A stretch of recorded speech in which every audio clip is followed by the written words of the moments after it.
E considerem a longanimidade do nosso Senhor como oportunidade de salvação, como também o nosso amado irmão Paulo escreveu a vocês, segundo a sabedoria que lhe foi dada, ao falar a respeito destes assuntos, como de fato costuma fazer em todas as suas cartas.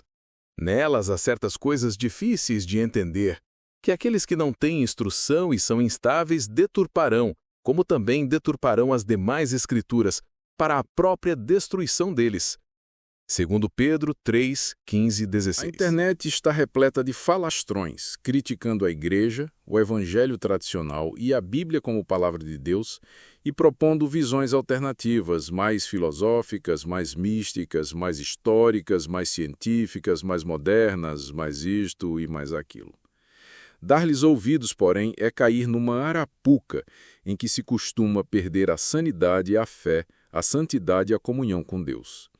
Como precaução, recorramos a Paulo. Desde sempre, o apóstolo dos gentios foi pedra de tropeço a todos quantos quiseram corromper a igreja e afastá-la da simplicidade e pureza devidas a Cristo. Pois os falsos mestres, de duas uma, ou o ignoravam ou o distorciam, mas jamais o admitiam em sua inteireza. Mestres gnósticos como Valentim, Basilides e Carpócrates pregavam uma salvação obtida mediante um conhecimento secreto acessível apenas a iniciados e ensinavam que o Cristo jamais se fizera realmente carne. Marcião de Sinope rejeitava o Antigo Testamento e aceitava apenas partes do Novo Testamento como o Evangelho de Lucas e algumas cartas paulinas. Falava de Cristo como enviado do Deus bom em contraste com Deus judaico que seria malévolo. Montano difundia supostas revelações contínuas do Espírito Santo superiores às da autoridade apostólica, chegando ao absurdo de autoproclamar-se como Espírito Santo encarnado. Teodoto de Bizâncio descrevia Jesus como um mero homem que fora adotado por Deus no batismo. Os ebionitas, um grupo judaico-cristão, falavam de Jesus como profeta humano, não divino, e rejeitavam as cartas paulinas. E Paulo de Samósata, bispo de Antioquia, ensinava que Jesus tinha sido um homem elevado à divindade por mérito moral e não por natureza eterna. Tais hereges nunca tiveram interesse pelo respaldo de Paulo, nunca respeitaram a sua autoridade. O apóstolo Pedro descreve homens assim como ignorantes e instáveis e deturpadores não só das cartas de Paulo, mas também das demais escrituras. Por outro lado, quando ele recomenda como garantia para a fé os textos paulinos, nos presenteia com um reconhecimento profundo e inspirado da autoridade e complementaridade da teologia paulina na revelação do Evangelho de Cristo. Uma recomendação imprescindível para a igreja cristã. Primeiro, a igreja é edificada sobre o consenso apostólico, não sobre visões individuais.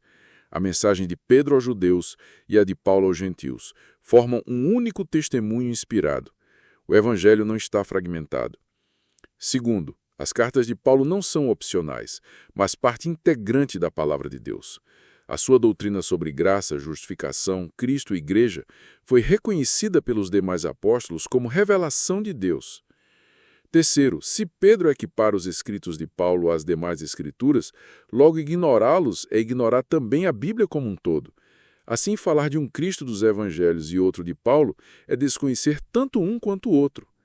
Quarto, o alerta de Pedro sobre coisas difíceis de entender em Paulo exige que a igreja, ao invés de manipular as suas cartas, as estude com reverência e cuidado, temendo distorcê-las, pois sua distorção trará nada mais que condenação.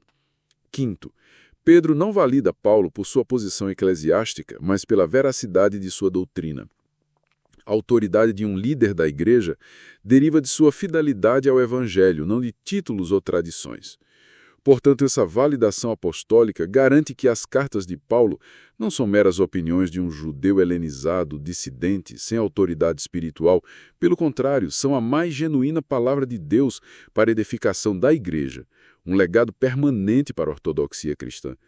Priorizá-las é, pois, salvaguardar a fé que foi dada aos santos uma vez por todas.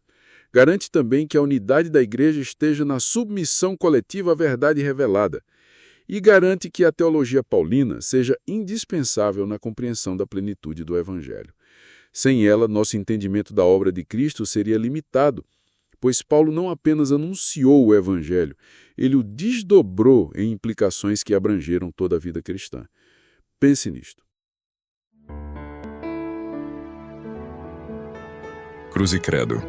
Relembrando o Evangelho da Cruz.